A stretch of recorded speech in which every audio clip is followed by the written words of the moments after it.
Stocks trade in a narrow range in the absence of material cues to drive the moves. Utilities and oil and gas clocked good gains, while IT and realty dragged today. The stock market is expected to transition into a same-day trade settlement cycle from March 2024, says Sebi chairman Madhvi Puri Boch.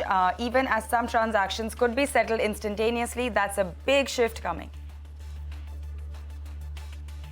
Kesoram Industries calls a meeting of its board on 27th of November to discuss repayment of debentures. This follows CNBC-TV18 reporting a likely deal with Ultratech, even as reports point to others in the fray. The stock jumps. And gold scales to a 6-month high of over $2,000 an ounce on safe haven buying, even as the US dollar weakens. Even silver gains.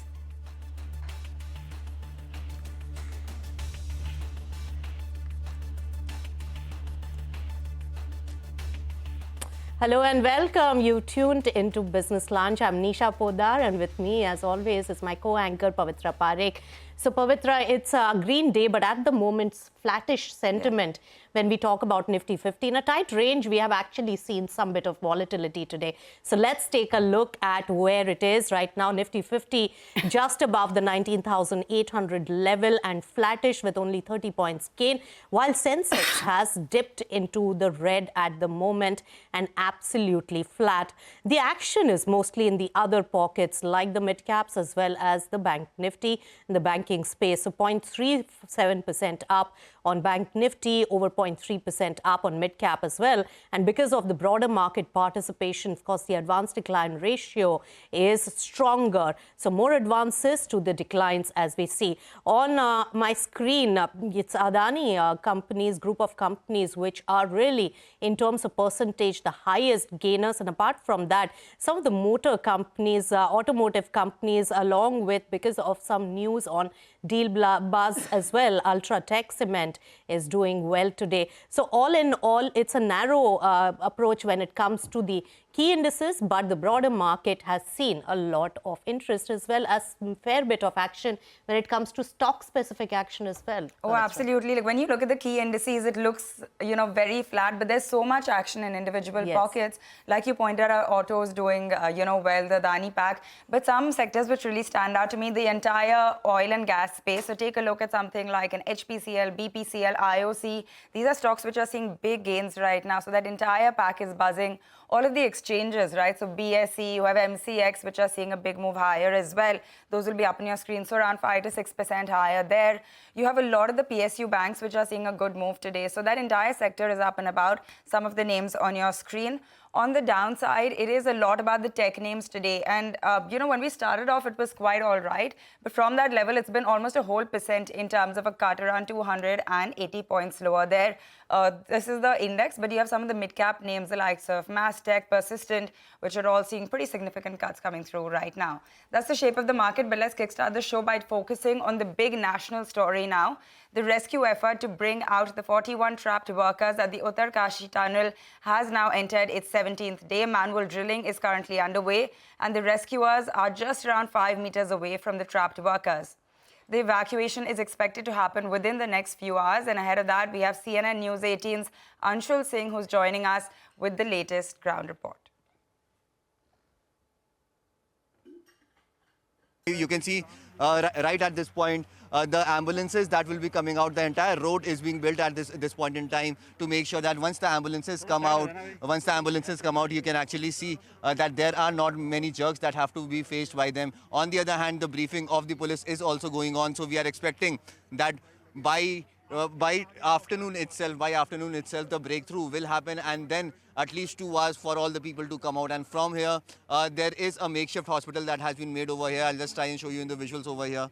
The makeshift hospital has been made right there. The preparations are underway at that point as well. You can see once these people will come out, they will be initially taken over here, and from there, after the initial checkups, they will be loaded into ambulances and will be taken to Chiliani SOR from over here. So yes, the next few hours are very, very crucial as the excitements increase by every passing minute over here. The drilling process is underway. The rat mining process is definitely proving to be really very successful, and the results are something that is better than what was expected at this point in time. So yes, all the preparations are underway, all the hopes are high. Hopefully, within the next few hours, we will bring the news that we have been waiting for to our viewers, that finally that massive breakthrough has happened. Currently, what sources are telling us is that the digging till 54 meters has happened. In the next few meters, the pipe will be pushed through. In fact, the welding process of the last pipe is underway at this point in time. And once that drilling process happens, then the entire pipe will be pushed through with some more force, because remember what is expected, that the last few meters of the debris is something that is going to be easy for the rescuers to actually push through the entire site. So yes, we are hoping today and really positively that we are very, very close to the workers now, and within the next few hours we can expect that news of the breakthrough to come out. There is a lot of movement that has already started over here, definitely sensing the kind of excitement that is palpitating out here. And within the next few hours, as I am saying, that yes, we might be telling our viewers that finally that breakthrough has happened. The 17-day hard work of the administration, for the last 17 days, these people have been inside, keeping themselves motivated is something that is a very, very crucial thing as well. So yes, once these people come out safely, we can actually say that the entire hard work over the last 17 days has been successful. All right, Anshul, there has been camping there for quite a few days since the tunnel crisis has been on. And hopefully today will be the day of redemption over there. So all hopes are very high and probably good news is coming soon. Moving on to the latest updates coming in from the conflict in West Asia. And on the final day of the 4-day truce between Israel and Hamas, well, the Qatar's Foreign Ministry announced that an agreement has been reached to extend the truce for another 2 days, even as both sides continue to exchange captives. Now, Israel, however, promises to continue its campaign once the truce period is over. And CNBC's Steve Sedgwick is here with all the latest report. The humanitarian truce between Israel and Hamas has been extended by an additional 2 days, as both sides continue to exchange hostages and prisoners. Hamas has freed 69 hostages since the ceasefire began Friday. Israel has freed 150 prisoners since then, whilst continuing to make dozens of arrests in the occupied West Bank. The US Secretary of State, Antony Blinken, will make his third wartime visit to the Middle East this week, with the trips planned to Israel, the West Bank and Dubai. Israeli Prime Minister Benjamin Netanyahu said the country would continue towards the goal of eradicating terrorism from Gaza. We're continuing with the outline as agreed, and we're also continuing with the main goal that we said, to bring about the release of our hostages, to complete the elimination of Hamas and, of course, also to ensure that this threat will not repeat itself in Gaza, no matter what it was, and there will be no regime that encourages terrorism, educates for terrorism and pays for terrorism. Speaking just before Qatar announced an extension to the truce, the Palestinian foreign minister emphasised the human cost of continued bombing. The truce went into effect with 15,000 deaths. If we see the war resume tomorrow, then the number of deaths will double, because the concentration of the Palestinian population is now twofold. All are concentrated in the south of the Gaza Strip, 2 million of them in half of the territory of the Gaza Strip. Any Israeli attack, instead of killing one child, will kill 2. So for us, it is important to try and extend this truce for the longest possible. All right, that is the latest from the conflict in West Asia. In the near term, the good news is that the ceasefire has been extended for another 2 days. But with that, it is time for a short break. When we return, market regulator Sebi held its board meeting on Saturday. We're going to bring you all of the highlights in just a bit. Stay with us.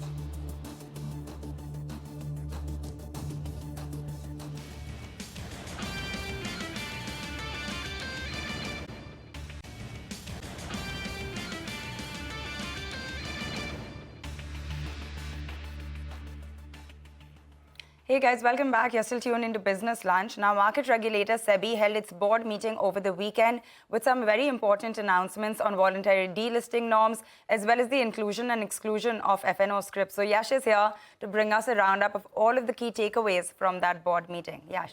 Well, Pavitra, it was one of those board meetings where, something that did not get Sebi's approval made headlines over something that got market regulators' approval. And I'm talking about the voluntary delisting norms here. Widely anticipated by the market that these voluntary delisting norms would get approved by market regulator Sebi's board. That did not happen. Of course, disappointment as far as that front is concerned. A lot of holding companies, because these voluntary delisting norms also included a section on how holdcos or holding companies can sort of delist themselves and get the right value, give the right value to the shareholders.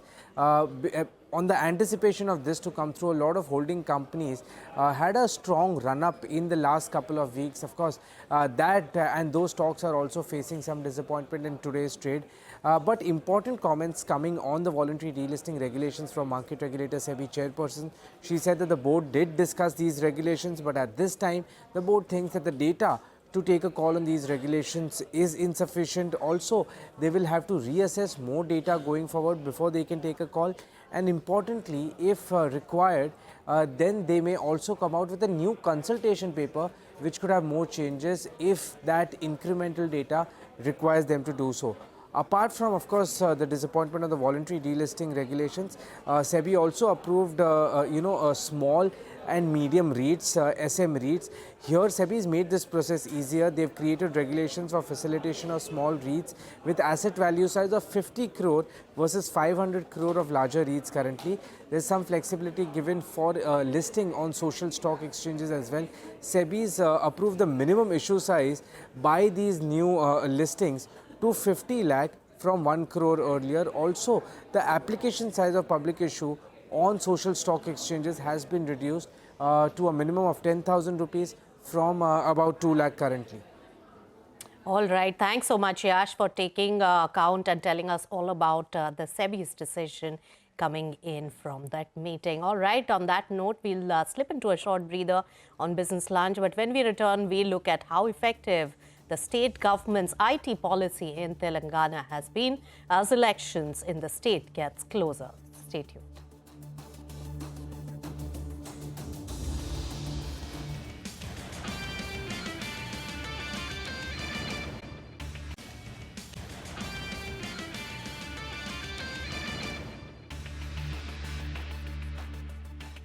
Welcome back. You're watching Business Lunch, and a sudden drop has been seen in Bank Nifty, and especially led by HDFC Bank as well as ICICI Bank. So keep an eye out on the markets.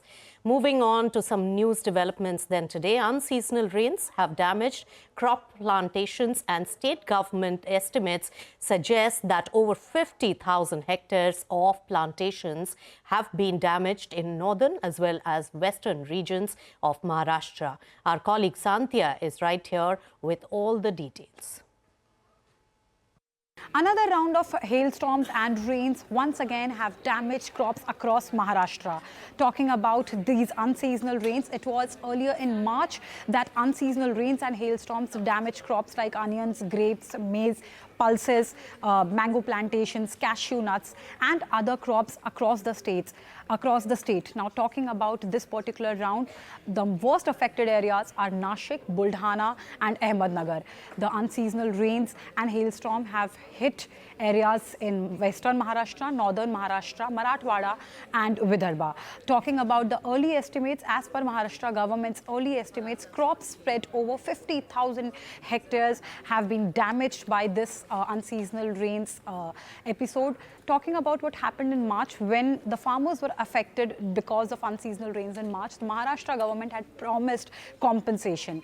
Many farmers across the state are still waiting for the compensation. Now there's this another round which has badly hit the farmers of Maharashtra. Maharashtra government has announced that all the farmers will be completely compensated for this loss and has directed the local authorities to start the panchnamas to get the estimates of the damage. Opposition on the other hand is claiming that Maharashtra government is yet to clear the compensation which it promised last time. And talking about the farmers of Maharashtra, in the month of March, it was first episode of unseasonal rains and hailstorm. Then it was delayed monsoon. After that, it was an extremely weak monsoon, especially in the month of August. And now there is another round of unseasonal rains and hailstorm, which has affected the crops across the state.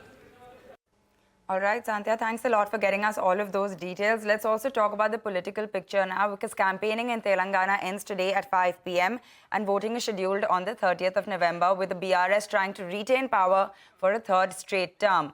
Now, ever since the state was created, the government has attempted to make it the IT capital of India. In our ongoing series, Election Exchange Battle for Telangana, Shilpa Ranipeta finds out just how effective this IT policy really has been. Take a look.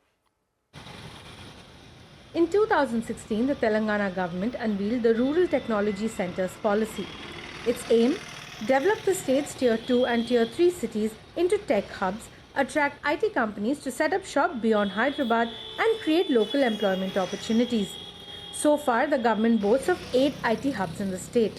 First one was started in Warangal, then we started Karimnagar, Khammam, Mahbubnagar, Siddipet, Nizamabad, and Suryapet and Nalgonda. All these ones, we're being able to attract good amount of companies coming from US and Australia, mainly US. Our plan is to get to close to 60,000 in the next 5 to 6 year period, and we're already close to 15,000 now. Naturally, investments poured in, and towers like these were built to house these companies. The government claims that to date, 120 IT companies, including Cyient, Genpact, and LTI Mindtree, have set up offices in these IT towers. These offices are not just for back-end functions, but for running key operations like product development. It comes to the Siddipet, where we are using that for our development center and as well as for our Fixity EdTech platform, both we are using. And currently we have around 100 plus employees working over there. Whatever we are offering in Hyderabad, same salaries we are offering in Siddipet as well. Ironically, getting these companies to the state has not helped cater to the youth who have been angrily protesting rising unemployment and a dearth of government jobs.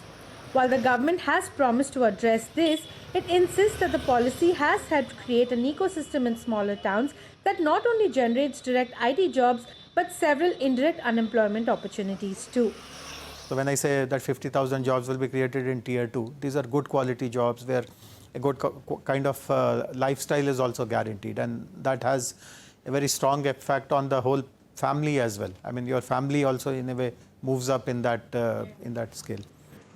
However, a NASSCOM Deloitte report on emerging Tier 2 hubs in India notes that in smaller towns, companies list the lack of skilled workforce as a key challenge, citing examples like unsatisfactory English communication skills and lower awareness.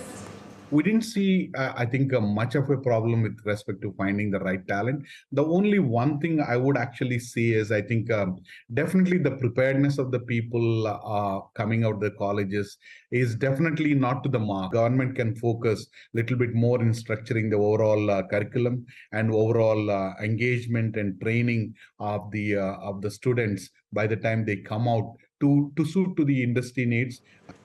The government, meanwhile, maintains that talent has not been an issue.